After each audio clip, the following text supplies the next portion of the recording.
Hello everyone, welcome to my kitchen. My name is Michael and today I'm going to share with you how to make this cranberry and lime pie. It is absolutely delicious. Let's get started. Now I'm going to start making the graham cracker crust. I've got my food processor here. This is really easy to use that. But if you don't have a food processor, you can put your graham crackers into one of the gallon Ziploc bags and then take a rolling pin and roll over the top of the bag back and forth, and that'll break them down just as easy as this food processor will. I'm going to use my food processor today. Now let's give that a couple of pulses to break our graham crackers down. Now I've got 1/3 of a cup of granulated sugar, or that's 65 grams. I'm going to go ahead and add that into the food processor and continue breaking those graham crackers down, and that'll get mixed in with it as well. Now I wanted to show you my graham crackers that are broken down there with my sugar mixture. It kind of looks like fine sand there, and that's what we're looking for. So when you get your texture like this, you're ready to move on to the next step. Now that I've got my graham crackers broken down, I'm going to go ahead and preheat my oven to 350 degrees Fahrenheit, or that is 175 degrees Celsius. All right, now I've got some melted butter here. I've got 6 tablespoons or 85 grams of unsalted butter, and I'm going to add that to my graham cracker mixture. Now I'm going to use my spatula here and just give that a rough mix together. Now I've got a 9-inch pie pan here. This is not the deep dish, just the regular one. And I'm going to take my graham cracker mixture with my butter and I'm going to add that to the bottom of the pan. Now that we've got our graham crackers and butter mixture in the bottom of our pie pan, you want to spread that out kind of evenly on the bottom. And I've got the bottom of a bowl here, and I'm just going to take that and I'm going to press my graham crackers down into the pie pan itself.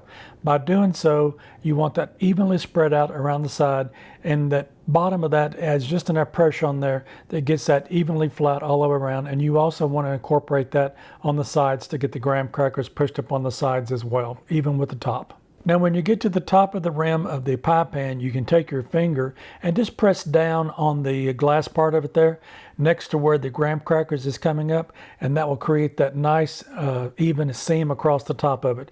You have equal pressure as you're pushing down as to push the glass into the side of the pie pan. Now that I've got my graham cracker crust made, I've put it onto this baking sheet here, and I'm going to put that into that preheated oven, and I'm going to bake this for 8 to 10 minutes. All right, I just pulled my graham cracker crust out of the oven and I'm going to set it to the side and let it cool slightly.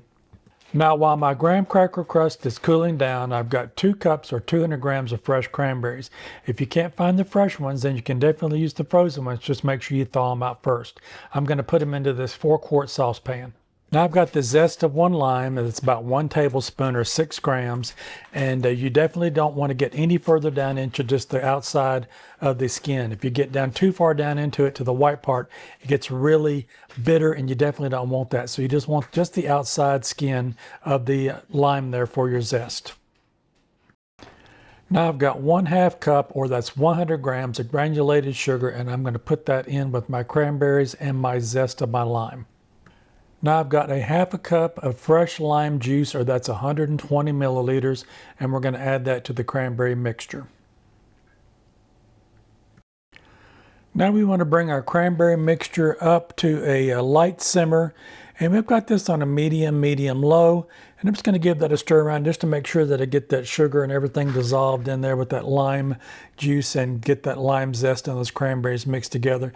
And we want to cook this until the cranberries burst open, and I'll show you what that looks like if that's happening, and this will also let this thicken up slightly. So I wanted to show you what it looks like when the cranberries start bursting open. You can see here where the skin on the outside has split open on those. We'll continue cooking these, and all of your cranberries will eventually split open just like that, and that pectin is going to come out of there, and that's going to make this really thicken up.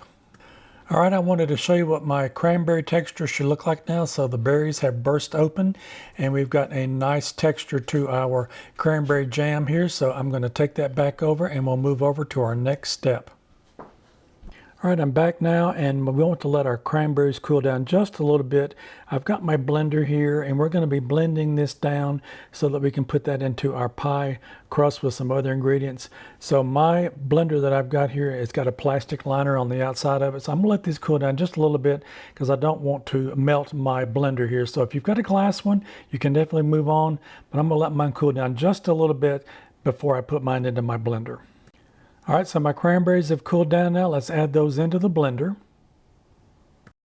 Now I'm going to put the lid on my blender and I'm going to blend this up until I get this to a really smooth texture. This might take 2 or 3 minutes to get that smooth enough, so let's get started with that. Now I'm going to take my spatula and go in and get anything off the sides there to get that back into the bottom, because we want all of those ingredients incorporated and get that really nicely smooth texture that we're looking for. All right, now that I've got my cranberries to that smooth texture that I want, I'm going to take a sieve here that's got a real fine mesh on that, and I'm going to put that back over that pan that I cooked them in, and I'm going to take my cranberry mixture and I'm going to push that through the sieve so that we get those skins and those seeds out of there. We don't want that into our final mixture, so just put enough into the sieve, and then we'll take a spoon and you can push the juice, cranberry juice and mixtures through the sieve, and we'll be left with a nice creamy cranberry mixture, and that's what we want. And then you can take your skins and your seeds and dispose of those. All right, I've got all of my cranberries now pushed in my sieve. I wanted to show you what that looked like. We've got a nice texture on that, and those are the skins and the seeds that I removed out of there, so you can dispose of those. All you want left is that nice creamy cranberry texture that you see here in the bottom of the pan. Now I've got some sweetened condensed milk here. I've got a 14-ounce can, or that's 397 grams, and I want to add that to a bowl here. Now for my next ingredient, I've got 3 large room temperature eggs, and with those we want the yolks. We want to save the egg whites because we'll be using those for the meringue that's going to go on the top. So separate the egg whites from the egg yolks, save the egg whites, we'll be using those later, and we're going to add the 3 egg yolks to the bowl. All right, I've got my egg yolks in the bowl. Now I'm going to add a pinch of salt to the bowl. Now I'm going to take a whisk and whisk the condensed milk, the egg yolks, and my salt together until I get a nice smooth texture. Now I'm going to add in the cranberry puree. And then I'm going to take my whisk and whisk that together until I get it nice, smooth, and creamy. Now I'm going to take my wet ingredients here, my cranberry puree, and I'm going to add that to my graham cracker crust now.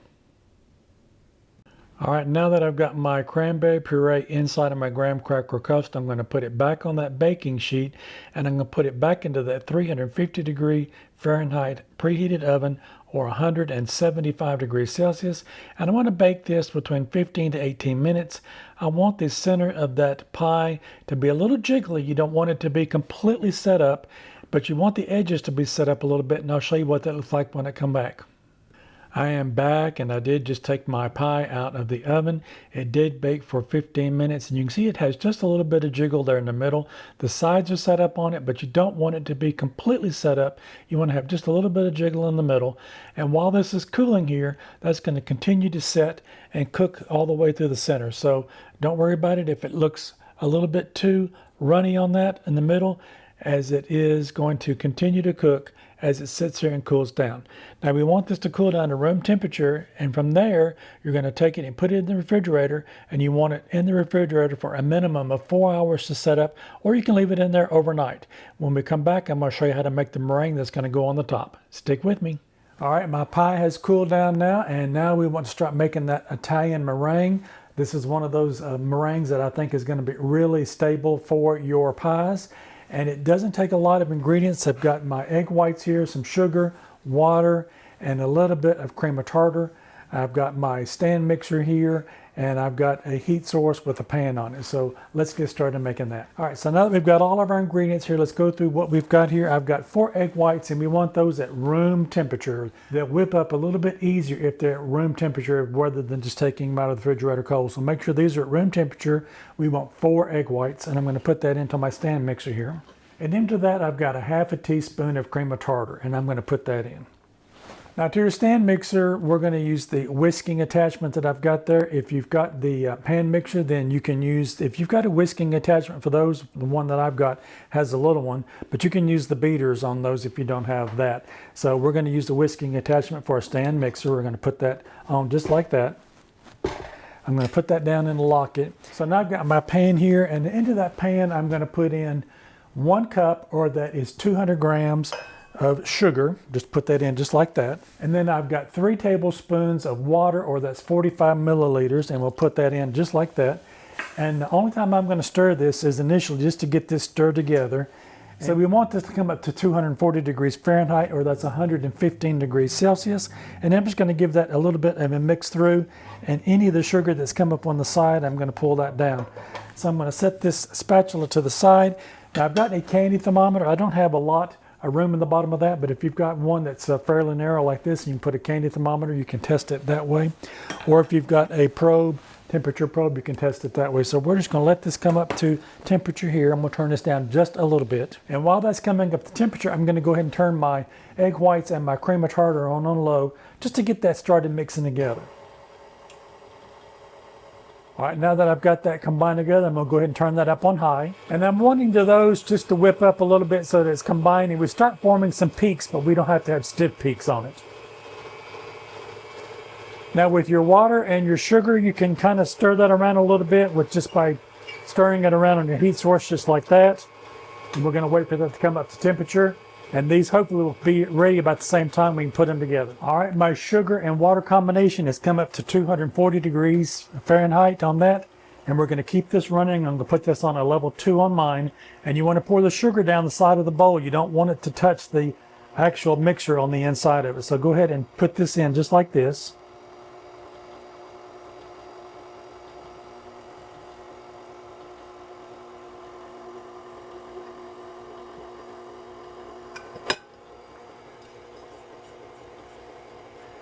And then you want to take your spatula and make sure that you get all of that out. And I'm going to turn this up on high, and I want this to whip until we get stiff peaks now. All right, that's looking like I might have my stiff peaks. I'm going to raise this up now and take a look at it. It might need to blend a little bit more, but let's take a look and see. We've got some good peaks there. They're not quite where I want them to be. I'm going to blend it just maybe a few seconds more, and we're almost done. All right, let's check our Italian meringue and see where we're at. Let me get a good scoop of that out here on my whisk and see where we are. That's holding its shape really nicely, and you can see here in the pan we've got some really nice meringue here, so we're where we need to be. So let's get this off of this whisk attachment that we've got here. We're going to remove it from the bowl. All right, I'm going to give this a little taste test and see what it tastes like.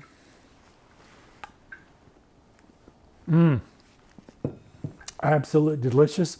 It's exactly what you would consider a nice sweetened topping for your pie. So I'm going to put my spoon away, I'll put my stand mixer away, and we'll come back and we'll get ready to put it on the top of my pie now. All right, I've got my pie. I wanted to show you what that looked like after that has set up. That is really pretty on that. And then we're going to go ahead and get our Italian meringue out here and get that put onto the top. So I'm going to start out in the middle here. And I'm going to leave a little bit of that color on the sides because I definitely want to be able to see that we've got that cranberry color to that. So I'm just going to pile it up here in the middle of this. All right, now I've got mine piled up really high. I really like that. So we're just going to kind of give it a little bit of texture on the sides, and you can just kind of give it a little swirl around with the side of the spatula, and that'll pull out some of those little peaks on that. I like that. I like a big, nice meringue on the top of it there. So we definitely want to get that into the piece of what we've got. So let's give that a couple more little marks out here. This is just all if you want to do that. Kind of gives it a little bit of interest. And now I'm going to take a lime, and I've got a zester here, and I'm just going to zest some of the lime on the top of it there. We definitely just want the outer skin on that. I've given this a good wash, and let's just zest a little bit of that outer skin of this lime on the top, just to give it that pop of color and to let everybody know that there's something in there other than the red. And that'll be our lime that we've got in there. All right, that looks really good now. Now I've got another lime here, and we're just going to cut really thin slices for this, and we're going to put that on it as a little bit of a garnish. So I'm going to cut it here in the middle, and then I'm going to take it, I'm going to finely cut it really thin. You want a really sharp knife when you do this. We just want to cut some nice lime wheels here from this. Now that I've got those cut fairly thinly, I'm going to go ahead and just cut that down the middle of those. All right, so I've got these cut into half now, so let's put these across the top there. You can put them on there however you like.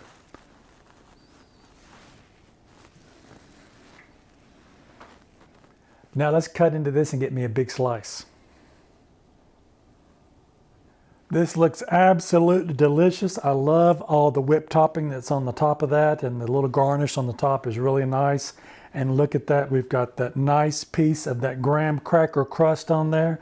That did really well. And those cranberries made a nice color for the piece of that pie. You can see here what we've got. My topping is still holding its shape on that. Let's give this a try and see what this tastes like.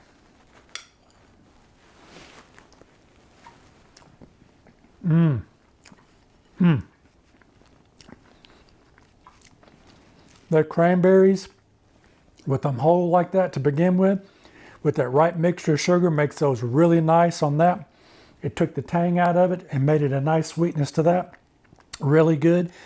The topping that we've got on those got a nice sugary taste to it. That graham cracker crust is absolutely delicious. Let's get another bite.